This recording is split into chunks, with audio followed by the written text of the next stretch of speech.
नमस्ते बच्चों। आज जो टॉपिक हम लोग पढ़ने जा रहे हैं बच्चों, वो टॉपिक है कोवैलेंसी के ऊपर। आपने एक नाम ये सुना होगा कोवैलेंसी, साथ ही आपने एक नाम सुना होगा वेरिएबल कोवैलेंसी। तो इसको आप केमिकल बॉन्डिंग में पढ़ते हो, साथ ही साथ इसकी जरूरत आपको पी ब्लॉक में पड़ती है। जो इनऑर्गेनिक केमिस्ट्री का पी ब्लॉक है उसमें आप लोग को कोवैलेंसी एंड वेरिएबल कोवैलेंसी के ऊपर कुछ क्वेश्चंस मिलते हैं। तो हम लोग शुरू करने जा रहे हैं कोवैलेंसी एंड वेरिएबल कोवैलेंसी।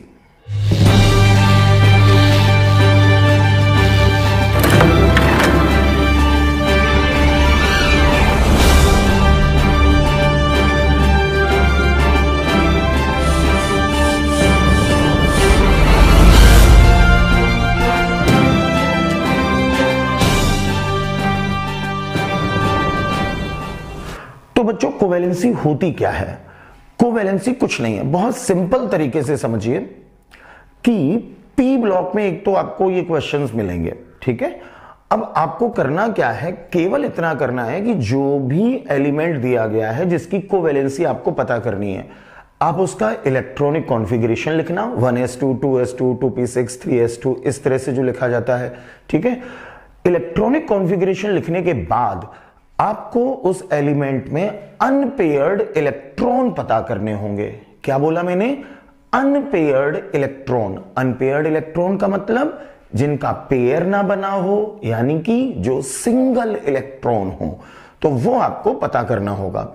और किसी भी एलिमेंट में जितने अनपेयर्ड इलेक्ट्रॉन होंगे, ये मैं पी ब्लॉक की बात कर रहा हूं। पी ब्लॉक का मतलब boron family, carbon family, nitrogen family, oxygen family and halogen family की बात कर रहा हूं, जीरो ग्रुप की नहीं, क्योंकि जीरो ग्रुप के लोग तो जीरो वैलेंट होते हैं, उनकी वैलेंसी होती है जीरो, इनर्ट होते हैं, ठीक है।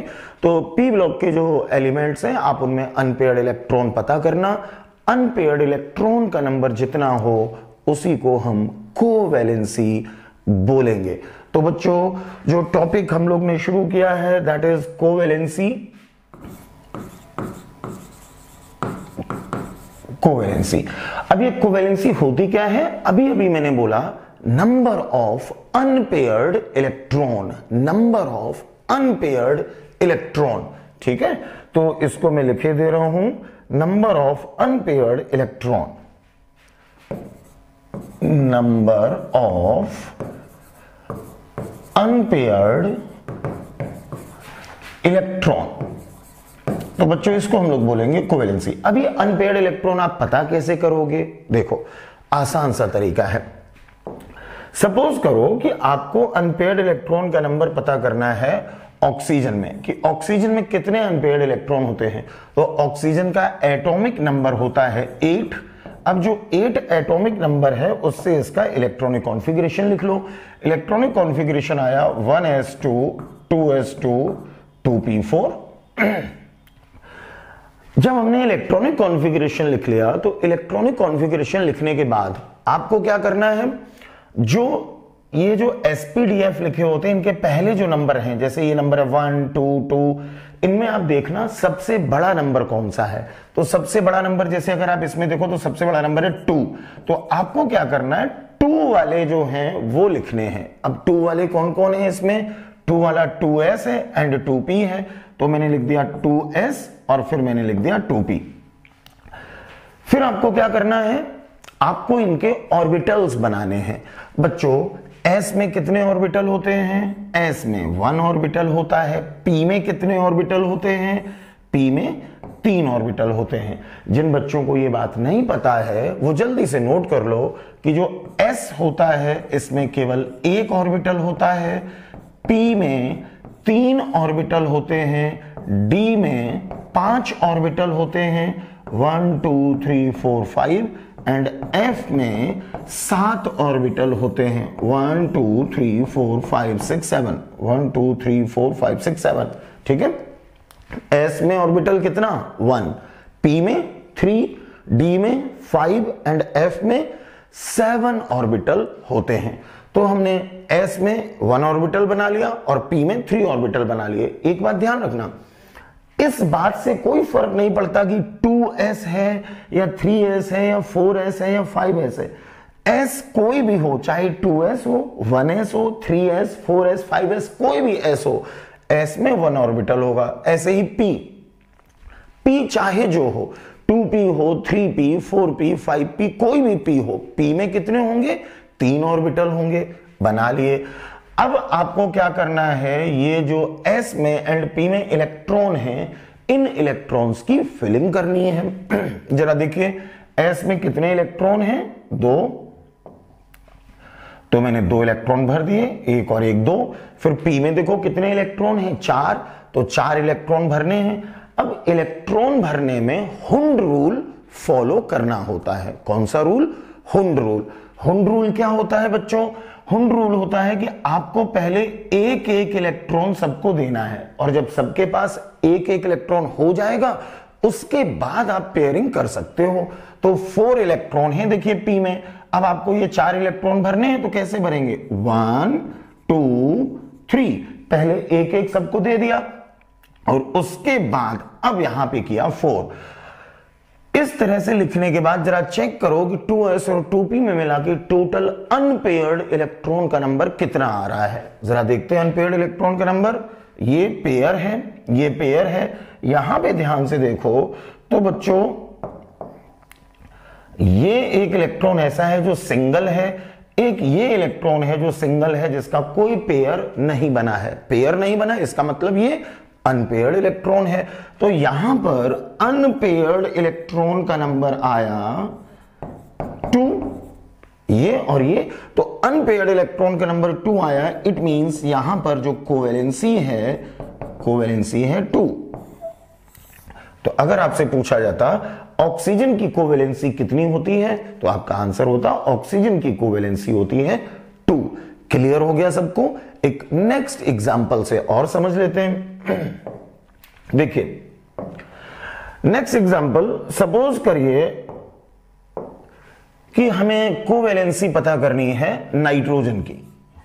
तो नाइट्रोजन की कोवेलेंसी पता करनी है, तो नाइट्रोजन का एटॉमिक नंबर होता है 7 से हमने लिखा 1s2 2s2 और 2p3। ये इलेक्ट्रॉनिक कॉन्फ़िगरेशन हो गया। अरे यार, ऑफ-बाउ प्रिंसिपल जानते हो? ऑफ-बाउ प्रिंसिपल से 1s2 2s2 2p6 3s2 इस तरह से जैसे लिखा जाता है वैसे लिख लिया। अब जो सबसे बड़ा नंबर था 2, इसके 2s और 2p हमको लेने थे। जरा लिख लेते हैं। था 2s और था 2p। s में मैंने बताया 1 ऑर्बिटल, p में मैंने बताया आपको 3 ऑर्बिटल होते हैं। इतना करने के बाद जरा इलेक्ट्रॉन भरो। s में कितने इलेक्ट्रॉन हैं? 2, तो ये 2 इलेक्ट्रॉन मैंने भर दिए 1 2। p में देखो कितने हैं? 3, तो भर दिए 1 2 3। पहले एक एक सबको देना है, तो 1 2 3 ऐसे भर दिया।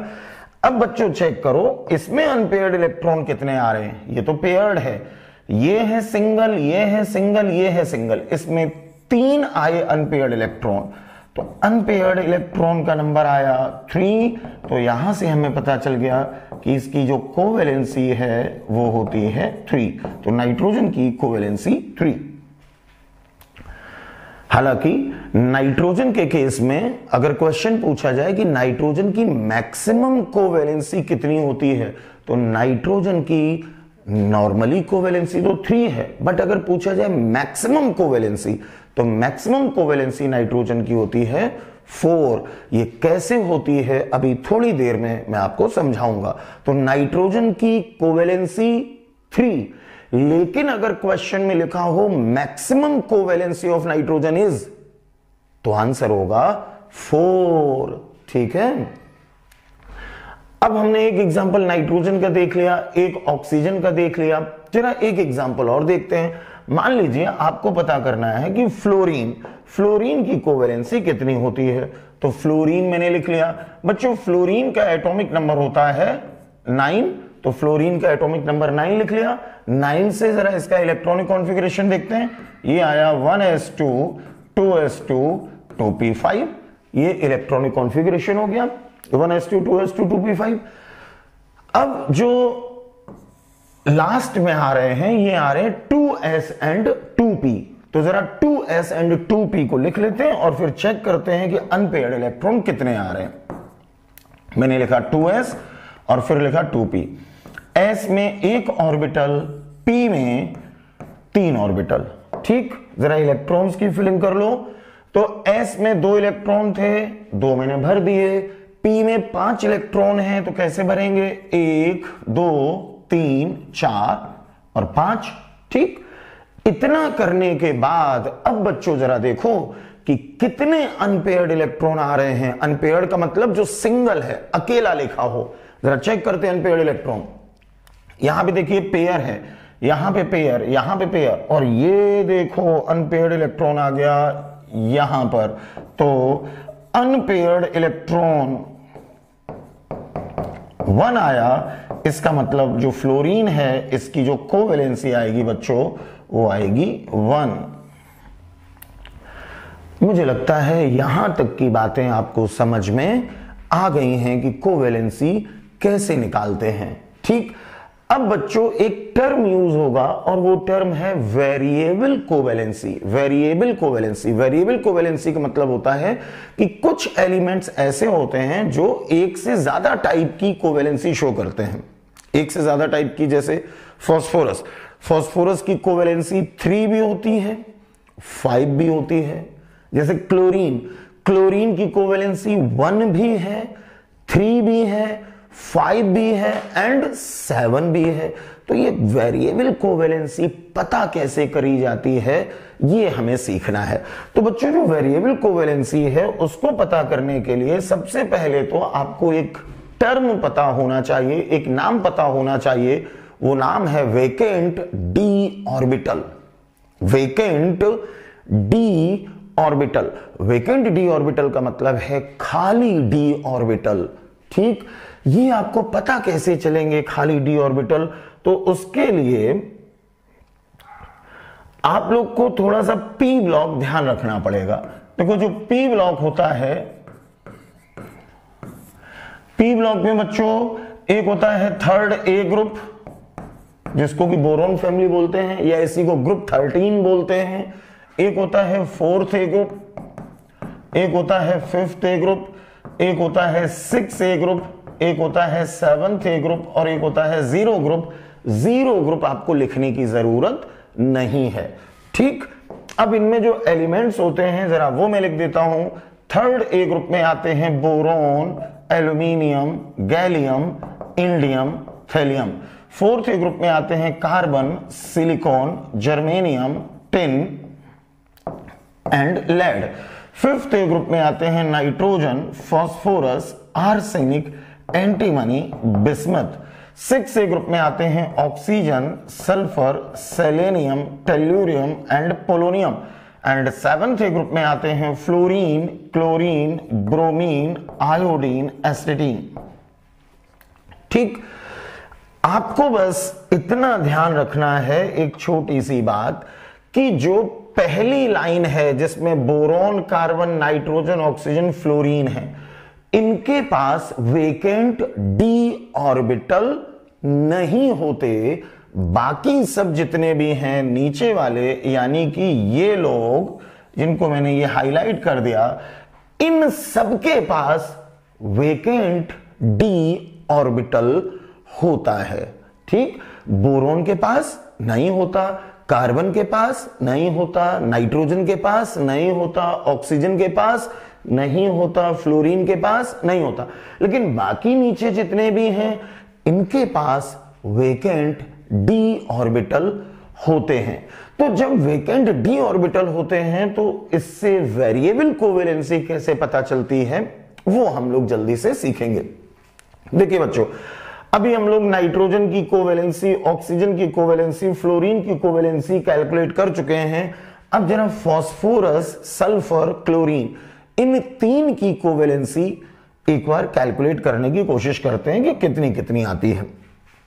जैसे सपोज करिए आपको पता करना है कि फास्फोरस की कोवेलेंसी कितनी होगी, तो फास्फोरस का एटॉमिक नंबर होता है 15। 15 से लिख लिया 1s2, 2s2, 2p6, 3s2, 3p3।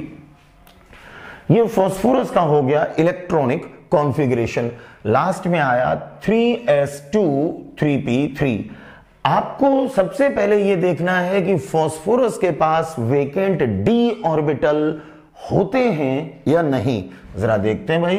तो मैंने बोला था इन सारे लोगों के पास में वेकेंट d ऑर्बिटल होता है। इसका मतलब फास्फोरस के पास वेकेंट d ऑर्बिटल होते हैं। अब जब फास्फोरस के पास में वेकेंट d ऑर्बिटल होते हैं तो आपको क्या करना है? देखो फास्फोरस के पास है, आपको यह करना है कि जब आप ये लिखेंगे 3s 3p तो आपको देखिए 3s 3p, आपको अपनी तरफ से एक और लिखना पड़ेगा 3d।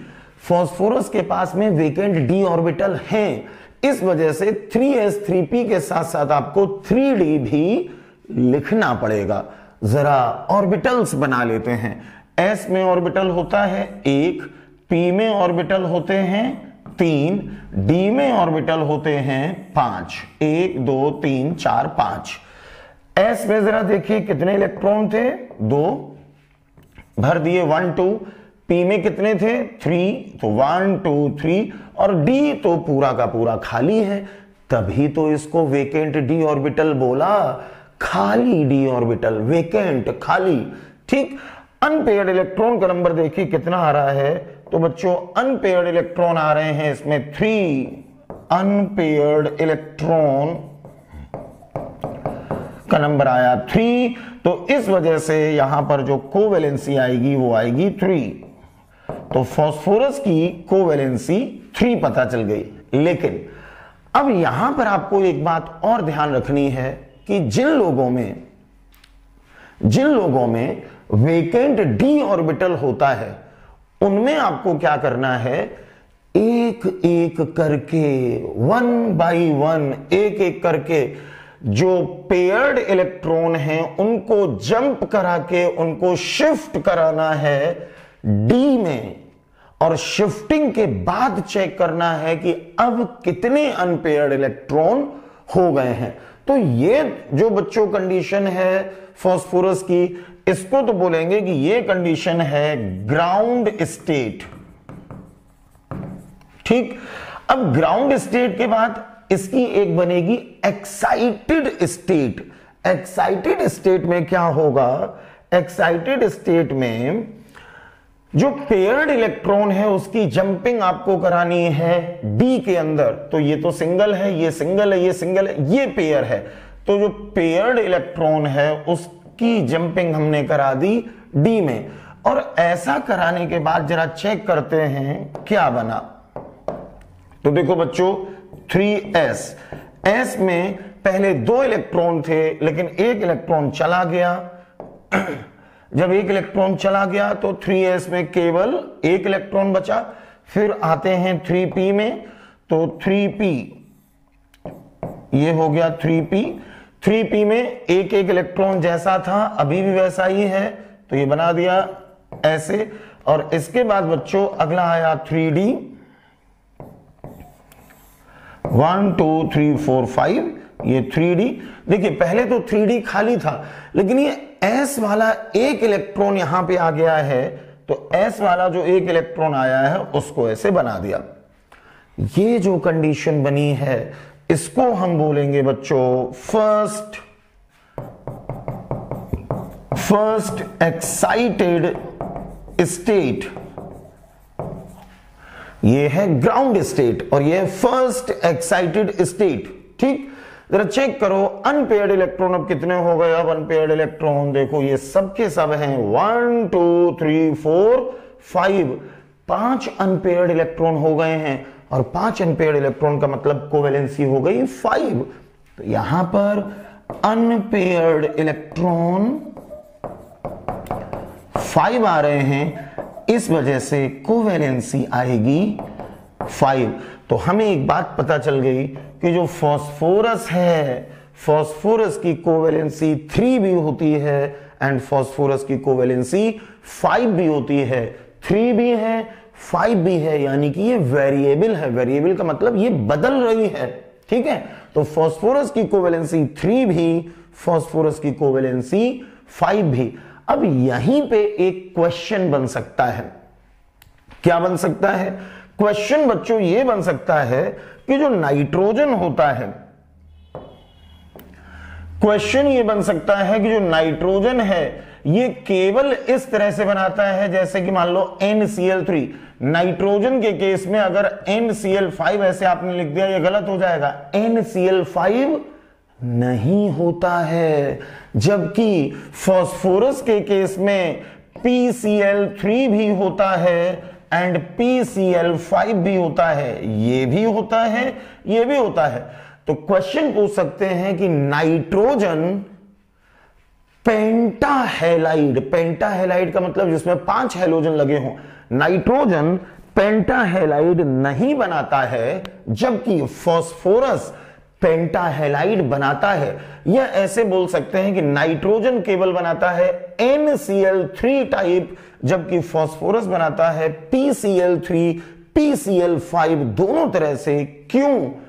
आपका जवाब होगा क्योंकि नाइट्रोजन वेरिएबल कोवेलेंसी शो नहीं करता, नाइट्रोजन की कोवेलेंसी केवल होती है 3 जबकि फास्फोरस वेरिएबल कोवेलेंसी शो करता है, इसकी कोवेलेंसी 3 भी है एंड 5 भी है। पूछा जाए ऐसा क्यों है तो आपका आंसर होगा नाइट्रोजन के पास वेकेंट d ऑर्बिटल नहीं होते जबकि फास्फोरस के पास वेकेंट d ऑर्बिटल होते हैं। इस वजह से फास्फोरस की कोवेलेंसी 3 भी होती है एंड 5 भी होती है। ओके, अगला क्वेश्चन बच्चों जो हम लोग कंपेयर करेंगे वो जरा कंपेयर करेंगे ऑक्सीजन में एंड सल्फर में। ऑक्सीजन में एंड सल्फर में ध्यान से देखिए, मैं पहले जरा ऑक्सीजन के बारे में बता दूं। हालांकि अभी थोड़ी देर पहले मैं ऑक्सीजन की कोवेलेंसी बता चुका हूं, लेकिन कंपेयर करने के लिए एक बार फिर से बता देता हूं। बच्चों ऑक्सीजन का एटॉमिक नंबर होता है 8। 8 से आया 1s2 2s2 2p4। ठीक, ऐसे बना लिया 1s2 2s2 2p4। अब इसमें लास्ट में आया 2s 2p, तो हमने लिख लिया इस तरह से 2s और उसके बाद 2p। s में एक ऑर्बिटल होता है, p में 3 ऑर्बिटल होते हैं। जरा इलेक्ट्रॉन भर लेते हैं। s में देखिए 2 इलेक्ट्रॉन थे, 2 भर दिए। p में देखिए 4 थे, तो 1 2 3 4। अनपेयर्ड इलेक्ट्रॉन कितना आया? अनपेयर्ड इलेक्ट्रॉन आ रहे हैं यहां पे 2, और जब अनपेयर्ड इलेक्ट्रॉन का नंबर आया है 2, इसका मतलब कोवेलेंसी हो गई 2। अनपेयर्ड इलेक्ट्रॉन का नंबर आया 2, इट मींस कोवेलेंसी 2। अब आपके मन में हो सकता है ये आ रहा हो कि सर आपने यहां पे D क्यों नहीं लिखा? तो बच्चों D इसलिए नहीं लिखा क्योंकि ऑक्सीजन के पास वेकेंट D ऑर्बिटल होते ही नहीं हैं। मैंने बोला था जो पहली लाइन है पी ब्लॉक की, boron, carbon, nitrogen, oxygen, fluorine, इनके पास वेकेंट D ऑर्बिटल नहीं होते हैं, जबकि इनसे नीचे वाले जितने भी हैं उन सब के पास वेकेंट D ऑर्बिटल होते हैं। तो ऑक्सीजन के पास वेकेंट D ऑर्बिटल नहीं है। इस वजह से जब हमने ऑक्सीजन को सॉल्व किया तो इसमें हमने जो D है वो नहीं लिखा क्योंकि ऑक्सीजन के पास वेकेंट D होता ही नहीं। अब ऑक्सीजन के बाद अगर हम एक दूसरा देखें यहीं पे एग्जांपल, मान लो सल्फर की बात की जाए तो बच्चों सल्फर का एटॉमिक नंबर होता है 16। 16 से आया 1s2 2s2 2p6 3s2 and 3p4। इस तरह से ये इलेक्ट्रॉनिक कॉन्फ़िगरेशन आ गया। बच्चों सल्फर के केस में वेकेंट D ऑर्बिटल होता है, अभी आपने देखा था।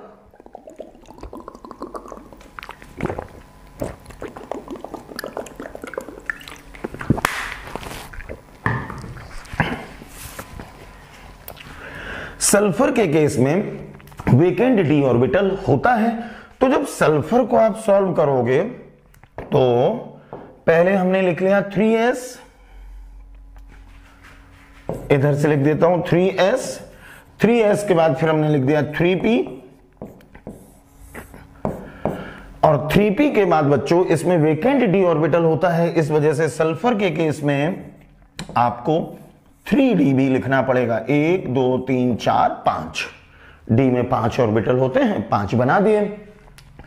जरा इलेक्ट्रॉन भर लेते हैं, भरते हैं जरा इलेक्ट्रॉन। तो देखो s में कितने थे, 2 भर दिए।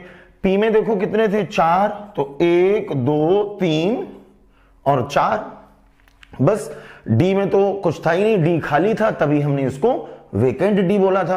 बच्चों चेक करो, अभी ये है इसकी ग्राउंड स्टेट, इसको हम बोलेंगे ग्राउंड, मतलब जो नॉर्मल कंडीशन होती है उसको बोल देते हैं ग्राउंड स्टेट। इसमें अनपेयर्ड इलेक्ट्रॉन कितने आ रहे हैं, यही है अनपेयर्ड, एक ही है। तो ग्राउंड स्टेट में अनपेयर्ड इलेक्ट्रॉन का नंबर आया 2, तो यहां से हमें पता चल गया कि सल्फर की कोवैलेंसी होगी 2। अब केवल इतना ही लिख के नहीं छोड़ना है। अभी थोड़ी देर पहले मैंने बोला था कि जिनके पास वेकेंट डी होता है उनमें क्या करते हैं, एस एंड पी में जितने इलेक्ट्रॉन ऐसे हैं जो पेयर बनाकर बैठे हैं, तो पेयर बनाकर जो बैठे इलेक्ट्रॉन्स हैं उनकी शिफ्टिंग, उनकी जंपिंग हम इसी डी में करा देते हैं। तो देखिए ये सिंगल है, इसकी जंपिंग नहीं होगी, ये सिंगल है, इसकी जंपिंग नहीं होगी। यहां पे ये पेयर है, तो जो पेयर है इसकी सबसे पहले हमने जंपिंग कराई डी में। तो जरा देखो बच्चों क्या बन जाएगा। पहले मैं बना लेता हूं 3s, फिर बनाया 3p, p में 3, और फिर बनाया मैंने 3d, d में 5। 1 2 3 4 5। ध्यान से देखिए, इलेक्ट्रॉन लिखने जा रहा हूं मैं। 3s में 2 थे, अभी भी 2 हैं। 3p में ये वाला चला गया यहां पर, तो इसमें 2 की जगह बचा केवल 1, तो ये बचा 1, इसमें भी 1, इसमें भी 1। अब d में जरा देखो, यहां से 2 थे, 2 में से 1 चला गया d में, तो ये बना दिया d में 1 इलेक्ट्रॉन। जरा ध्यान से देखो कितने अनपेयर्ड इलेक्ट्रॉन हैं, ये तो पेयर में है, ये सिंगल है, ये सिंगल है, ये सिंगल है, ये सिंगल है। 4 हैं यहां पर अनपेयर्ड इलेक्ट्रॉन। बच्चों जब 4 अनपेयर्ड इलेक्ट्रॉन हैं इसका मतलब कोवैलेंसी हो गई 4। यहां पे अनपेयर्ड इलेक्ट्रॉन आ रहे हैं 4, तो कोवैलेंसी हो गई यहां पर 4। तो सल्फर में कोवैलेंसी 2 भी है, सल्फर में कोवैलेंसी 4 भी है। देखो जरा, अभी भी ये वाला पेयर मौजूद है, प्रेजेंट है। तो अभी मैंने आपसे बोला था कि S एंड P में, S एंड P में जितने भी पेयर बनाकर बैठे हैं इलेक्ट्रॉन, उन सबको, पेयर वालों को एक एक करके हम D में शिफ्ट कराते जाएंगे। तो अभी क्या होगा, ये अभी पेयर है, तो अब ये वाला जो इलेक्ट्रॉन है उसकी जंपिंग यहां पे इस जगह पे हो जाएगी। बच्चों ये ग्राउंड स्टेट थी, ये जो कंडीशन बनी थी जब पहली बार जंपिंग कराने के बाद, इसको बोलेंगे फर्स्ट एक्साइटेड स्टेट। और फर्स्ट एक्साइटेड स्टेट के बाद एक सेकेंड एक्साइटेड स्टेट बनेगी। बना लेते हैं second excited state. 3s, s में 1 ऑर्बिटल, 3p, p में 3 ऑर्बिटल, और उसके बाद 3d, d में बनाते हैं 5 ऑर्बिटल। तो 1 2 3 4, 1 2 3 4 5 ये मैंने बना दिए। जरा इलेक्ट्रॉन भर लेता हूं। देखो बच्चों, s में पहले 2 थे लेकिन 1 यहां चला गया, तो s में बचा कितना, केवल 1। p में ऑलरेडी 1 1 था, बना दिया 1 1 1। d में 1 पहले से था, वो बना दिया, लेकिन एक और आ गया, कौन सा, ये वाला, तो ये बना दिया। अब बच्चों जरा काउंट करो, टोटल अनपेयर्ड इलेक्ट्रॉन कितने हो रहे हैं, 1 2 3 4 5 6। यहां पर अनपेयर्ड इलेक्ट्रॉन का नंबर आया 6। अनपेयर्ड इलेक्ट्रॉन का नंबर 6, इट मींस जो कोवैलेंसी है वो कोवैलेंसी हो गई 6। अब कोई जंपिंग नहीं होगी क्योंकि अब कोई भी इलेक्ट्रॉन पेयर्ड नहीं है। जंपिंग उनकी करानी है, शिफ्टिंग उनकी करानी है जो पेयर में बैठा है। तो अब तो कोई पेयर है नहीं, सब 1 1 1 है, तो अब आपको कोई जंपिंग नहीं करानी है। तो यहां से समझ में आया ऑक्सीजन की कोवैलेंसी केवल होती है 2, इसके पास वेकेंट डी नहीं होते, इस वजह से ऑक्सीजन के केस में इस पेयर या इस पेयर की जंपिंग आगे नहीं हो पाती, जबकि सल्फर के केस में वेकेंट डी ऑर्बिटल होते हैं, इस वजह से पी एंड एस वाले जो पेयर बना के बैठे हैं उनकी शिफ्टिंग एक एक करके हम डी में कर देते हैं। इस तरह से सल्फर की कोवैलेंसी 2 भी आती है, सल्फर की कोवैलेंसी 4 भी आती है, सल्फर की कोवैलेंसी 6 भी आती है। अब इस पे नीट में किस तरह का क्वेश्चन बन सकता है, नीट में या जेई में, आईआईटी जेई में, दोनों में ही किस तरह का क्वेश्चन बन सकता है, यहीं पे मैं क्वेश्चन लिखे दे रहा हूं बच्चों। क्वेश्चन इस तरह का बन सकता है कि जो ऑक्सीजन है ये तो बनाता है केवल OF2 इस तरह से, लेकिन जो सल्फर है ये SF2 भी बनाता है, SF4 भी बनाता है, SF6 भी बनाता है। बताओ क्यों? ऑक्सीजन के केस में OF4 नहीं होता, OF6 नहीं होता, लेकिन सल्फर के केस में SF2, SF4, SF6 होता है। इसको ऐसे समझो, ऑक्सीजन के साथ केवल 2 लोग जुड़े, जबकि सल्फर के साथ 2 भी जुड़ सकते हैं, 4 भी जुड़ सकते हैं, 6 भी जुड़ सकते हैं। क्यों? आपका आंसर होगा क्योंकि ऑक्सीजन की कोवैलेंसी केवल होती है 2। ऑक्सीजन की कोवैलेंसी केवल होती है 2। ऑक्सीजन के पास वेकेंट डी ऑर्बिटल नहीं होते, इस वजह से इसकी कोवैलेंसी 2 से ज्यादा नहीं हो पाती है, जबकि सल्फर के पास वेकेंट डी ऑर्बिटल होते हैं, इस वजह से सल्फर में कोवैलेंसी 2 भी होती है, 4 भी होती है, 6 भी होती है। इस वजह से इसके साथ 2 फ्लोरीन भी जुड़ जाते हैं, 4 भी जुड़ जाते हैं और 6 भी जुड़ जाते हैं। तो क्वेश्चन था ऑक्सीजन केवल बनाता है OF2 लेकिन सल्फर बनाता है SF2, SF4, SF6। वाई आपका आंसर होगा बिकॉज सल्फर में वेकेंट डी ऑर्बिटल होने की वजह से सल्फर वेरिएबल कोवैलेंसी शो करता है। सल्फर की कोवैलेंसी 2 भी होती है, 4 भी होती है एंड 6 भी होती है, जबकि ऑक्सीजन की कोवैलेंसी केवल होती है 2। समझ में आ गया होगा। कोवैलेंसी कैलकुलेट करना भी आपको आ गया होगा। बच्चों जरा एक एग्जांपल और देखते हैं। मान लीजिए सपोज करिए क्लोरीन का एग्जांपल लिया जाए और आपसे पूछा जाए कि क्लोरीन की कोवैलेंसी कितनी कितनी होगी। तो क्लोरीन का एटॉमिक नंबर होता है 17। आपको क्लोरीन की कोवैलेंसी कैलकुलेट करनी है कितनी कितनी होती है। तो क्लोरीन का एटॉमिक नंबर 17 से आया 1s2, 2s2, 2p6, 3s2, 3p5। ठीक है, ये क्लोरीन का इलेक्ट्रॉनिक कॉन्फ़िगरेशन हो गया। अब क्लोरीन में आया है लास्ट में 3s2, 3p5। साथ ही साथ हमें यह देखना है कि क्या क्लोरीन के पास वेकेंट डी ऑर्बिटल होते हैं। तो बच्चों बिल्कुल होते हैं, क्लोरीन के पास में वेकेंट डी ऑर्बिटल होते हैं। अभी थोड़ी देर पहले ही मैंने बताया था आपको। ये देखिए, फ्लोरीन के पास वेकेंट डी ऑर्बिटल नहीं होते।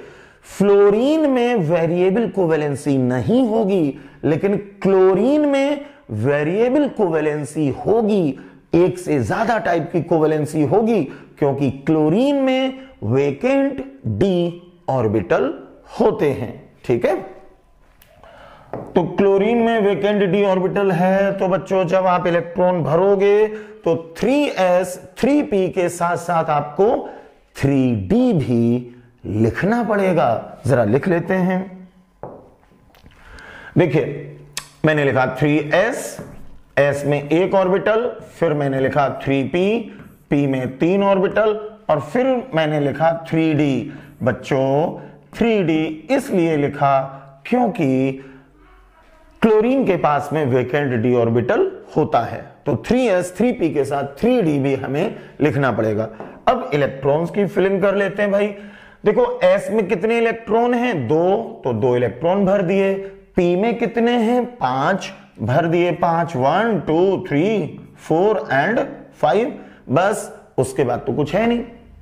जरा चेक करो अनपेयर्ड इलेक्ट्रॉन कितना आया। यहां पे अनपेयर्ड इलेक्ट्रॉन देखो, ये पेयर है, ये पेयर है, ये पेयर। अरे पेयर का मतलब जोड़ा, 2।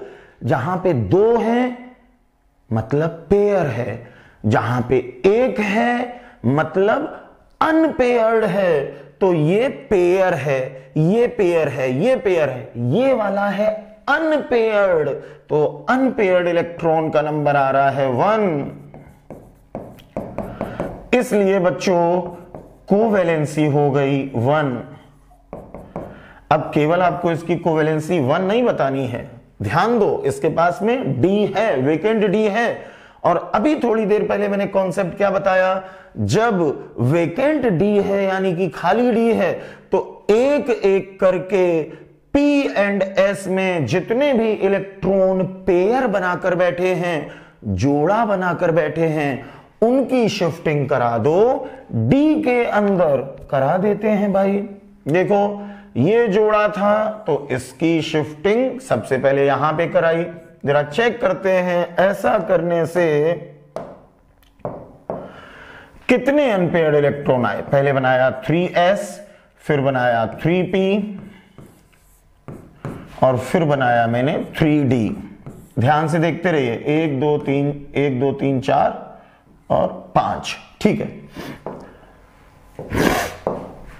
बच्चों, S में 2 थे, अभी भी 2 हैं। P में यहां पे 2 थे, 2 बना दिए। यहां पे 2 थे लेकिन उसमें से 1 चला गया इधर, तो यहां केवल 1 बचा, 1 बना दिया। इसमें 1 था, 1 बना दिया। D पूरा खाली था लेकिन 1 इलेक्ट्रॉन ये वाला यहां पे आ गया है, तो ये ऐसे बना दिया।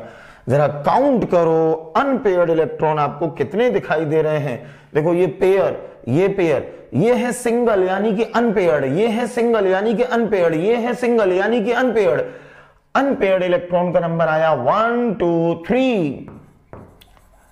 तो अनपेयर्ड इलेक्ट्रॉन का नंबर आया 3, इसलिए बच्चों कोवैलेंसी यहां पर हो गई 3।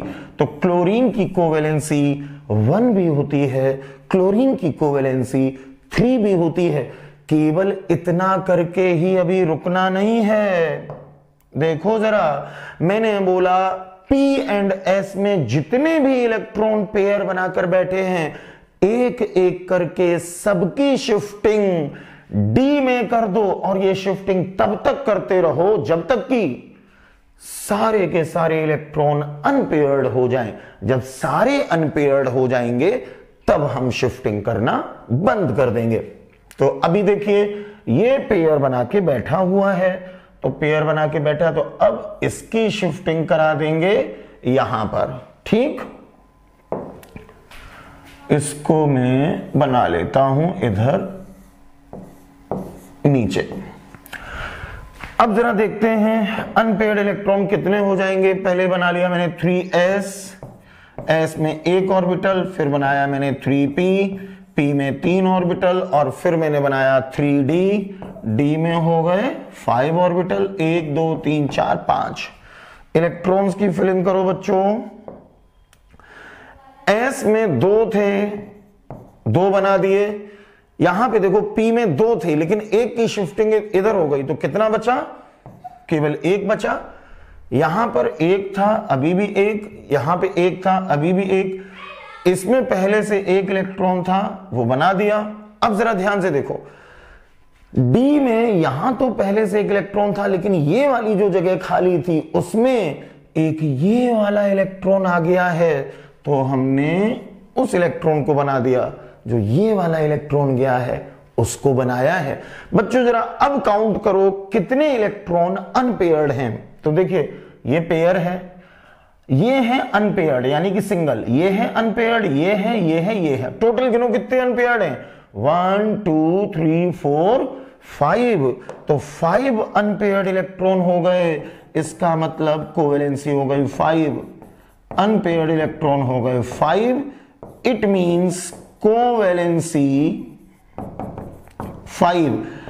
तो ध्यान से देखिए, क्लोरीन की कोवैलेंसी 1 भी है, क्लोरीन की कोवैलेंसी 3 भी है, क्लोरीन की कोवैलेंसी 5 भी है। अभी भी रुकना नहीं है, ध्यान से इसको देखना। अभी ये S में पेयर बना के बैठा हुआ है और मैंने कहा तब तक शिफ्टिंग कराते रहो जब तक कि सारे के सारे इलेक्ट्रॉन सिंगल सिंगल हो जाएं। तो अभी ये पेयर बना के बैठा हुआ है, तो एक बार अभी और शिफ्टिंग आपको करानी पड़ेगी। अब इसकी शिफ्टिंग हो जाएगी इस वाले डी में, और जब इस वाले डी में होगी तो देखते हैं जरा क्या बना। पहले था 3s मैंने बना दिया एक ऑर्बिटल, फिर था 3p में मैंने बना दिए 3 ऑर्बिटल, और फिर था 3d में मैंने बना दिए 1 2 3 4 5 ऑर्बिटल, क्योंकि s में 1, p में 3 एंड d में 5 ऑर्बिटल होते हैं। इलेक्ट्रॉन्स की फिलिंग कर लेते हैं। देखिए s में 2 थे लेकिन एक चला गया इधर, तो s में कितना बचा? 1 बचा। तो S में केवल हमने 1 इलेक्ट्रॉन बना दिया। P में 1 1 पहले से ही था तो 1 1 बना दिया। D में इसमें 1 1 पहले से था, बना दिया। लेकिन ये वाली जो जगह है इसमें भी 1 इलेक्ट्रॉन ये वाला पहुंच गया है, तो उस इलेक्ट्रॉन को भी बना दिया। अब चेक करो अनपेयर्ड इलेक्ट्रॉन कितने हो गए? 1 2 3 4 5 6 7 अनपेयर्ड इलेक्ट्रॉन का नंबर हो गया 7। तो इस वजह से बच्चों जो कोवैलेंसी है वो कोवैलेंसी कितनी हो गई? 7। तो यहां से एक बात ये समझ में आ गई कि जो क्लोरीन है उसकी कोवैलेंसी 1 भी है, 3 भी है, 5 भी है, 7 भी है। अब देखो सारे के सारे इलेक्ट्रॉन सिंगल सिंगल हो गए हैं, यानी कि सारे इलेक्ट्रॉन अनपेयर्ड हो गए हैं। तो अब किसी भी इलेक्ट्रॉन की शिफ्टिंग आगे नहीं करवानी है, ठीक है। तो क्लोरीन की कोवैलेंसी 1 भी होती है, 3 भी होती है, 5 भी होती है एंड 7 भी होती है। तो ये हो गई वेरिएबल कोवैलेंसी। तो कोवैलेंसी क्या होती है? Number of unpaired electron. और वेरिएबल कोवैलेंसी कब पता चलती है? जब एलिमेंट में वेकेंट डी ऑर्बिटल हो। वेकेंट डी ऑर्बिटल जिनमें हैं उनमें डी बना लिया जाता है, और उसके बाद पी एंड एस में जितने भी इलेक्ट्रॉन पेयर बना के बैठे हैं उनकी एक एक करके शिफ्टिंग कराते जाते हैं। उसके बाद जितने अनपेयर्ड इलेक्ट्रॉन आते हैं, अनपेयर्ड इलेक्ट्रॉन का नंबर ही कोवैलेंसी होता है। शुरू में मैंने एक बात बोली थी कि अगर नाइट्रोजन में पूछा जाए कि नाइट्रोजन की मैक्सिमम कोवैलेंसी कितनी है, तो आप आंसर बताएंगे 4। इस बात को जल्दी से और देख लो बच्चों। देखो जो नाइट्रोजन होता है, एटॉमिक नंबर होता है नाइट्रोजन का 7, 7 से आया 1s2, 2s2, 2p3, ठीक। ये 2s और 2p जो लास्ट में था ये बना लिया 2s, और उसके बाद ये 2p। s में 2 इलेक्ट्रॉन हैं तो 2 इलेक्ट्रॉन बना दिए। p में 3 इलेक्ट्रॉन हैं तो 3 इलेक्ट्रॉन बना दिए। यहां पे बच्चों देखो अनपेयर्ड इलेक्ट्रॉन का नंबर कितना आया? अनपेयर्ड इलेक्ट्रॉन का नंबर आया 3। अनपेयर्ड इलेक्ट्रॉन 3, और अनपेयर्ड इलेक्ट्रॉन 3 से इसकी कोवैलेंसी कितनी हुई? 3। नॉर्मली अगर देखा जाए या पूछा जाए कि नाइट्रोजन की कोवैलेंसी कितनी होती है, 4 आंसर मत बता देना। नॉर्मली अगर क्वेश्चन आए कि नाइट्रोजन की कोवैलेंसी कितनी होती है, आपका आंसर होगा 3। बच्चों कुछ मॉलिक्यूल्स ऐसे भी हैं जिनमें जो नाइट्रोजन है वो अपने इस 2s वाले पेयर का, इस 2s वाले इलेक्ट्रॉन पेयर का यूज एक कोवैलेंसी की तरह से कर लेता है। कुछ मॉलिक्यूल्स ऐसे हैं जिनमें नाइट्रोजन अपने इस इलेक्ट्रॉन पेयर का यूज कोवैलेंसी की तरह से करता है। इस वजह से नॉर्मली जो कोवैलेंसी 3 थी उसमें एक कोवेलेंसी और जुड़ जाती है और इस तरह से कोवेलेंसी, इसकी मैक्सिमम कोवेलेंसी हो जाती है 4। तो मैक्सिमम कोवेलेंसी 4 तब होती है जब नाइट्रोजन अपने इस पेयर का यूज 1 कोवेलेंसी की तरह से कर लेता है। तो नॉर्मली पूछा जाए नाइट्रोजन की कोवेलेंसी, आंसर होगा 3, लेकिन पूछा जाए मैक्सिमम कोवेलेंसी ऑफ नाइट्रोजन तो आंसर होगा 4। और अगर यह पूछा जाए कि नाइट्रोजन अपनी मैक्सिमम कोवेलेंसी 4 कैसे कर लेता है, आप बताएंगे कि जो 2s वाला इलेक्ट्रॉन पेयर है, इस पेयर का यूटिलाइजेशन, इस पेयर का यूज नाइट्रोजन 1 कोवेलेंसी की तरह से कर लेता है। तो इस तरह से जो कोवेलेंसी है या वेरिएबल कोवेलेंसी है उसकी बात यहीं पे होती है खत्म। छोटा सा टॉपिक था, आसानी से आपको समझ में आ गया होगा और इसके जो क्वेश्चंस हैं वो आपको पी ब्लॉक में मिलेंगे। और पी ब्लॉक में बस आपको ध्यान रखना है कि जो पहली वाली लाइन है, पहली वाली लाइन यानी कि बोरोन, बोरोन के आगे कार्बन, कार्बन के आगे नाइट्रोजन, ऑक्सीजन, फ्लोरीन, इन लोगों में वेकेंट डी ऑर्बिटल नहीं होता है। Boron, carbon, nitrogen, oxygen, fluorine, इनमें वेकेंट डी ऑर्बिटल नहीं होता है, लेकिन इससे जो नीचे वाले हैं उनमें वेकेंट डी ऑर्बिटल होते हैं, यानी कि खाली डी ऑर्बिटल होते हैं। और जब खाली डी ऑर्बिटल होते हैं तो आपको सिर्फ इतना करना है कि S एंड P में जितने भी इलेक्ट्रॉन पेयर बना के बैठे हैं उनको एक एक करके, एक साथ नहीं, एक एक करके शिफ्ट करना है D में, और उसके बाद काउंट करना है कितने अनपेयर्ड इलेक्ट्रॉन हो गए हैं। अनपेयर्ड इलेक्ट्रॉन का नंबर ही होता है कोवेलेंसी। तो बच्चों इस टाइम आप लोग मेरा इस वीडियो, जो मेरा ये वीडियो है, इस वीडियो को आप लोग देख रहे हैं मेरे YouTube चैनल पर, और मेरे YouTube चैनल का नाम है एक्स्ट्रा पीरियड। आप में से कई बच्चे ऐसे हैं जो वीडियो देख लेते हैं, आगे बढ़ जाते हैं और उसके बाद फिर बार बार फोन करके परेशान होते हैं कि सर वीडियो मिल नहीं रहा है या मुझे दिखाई नहीं दे रहा है। तो उसके लिए आपको चैनल सब्सक्राइब करना पड़ेगा। आप चैनल को सब्सक्राइब कर लीजिए एक्स्ट्रा पीरियड को, तो जो भी वीडियो पड़ेगा वो वीडियो आपके YouTube पे शो होने लगेगा, आप आसानी से उसको देख सकते हैं। तो बच्चों आज इतना ही, मिलते हैं नेक्स्ट वीडियो में किसी नए टॉपिक के साथ। बहुत अच्छे से बच्चों पढ़ाई करते रहो। बाकी कल सुबह की अपनी जो मॉर्निंग क्लास है, ऑफलाइन क्लास, उसमें हम लोग मिलेंगे और आगे की बातें करेंगे। ऑल द बेस्ट बच्चों, ऑल द बेस्ट।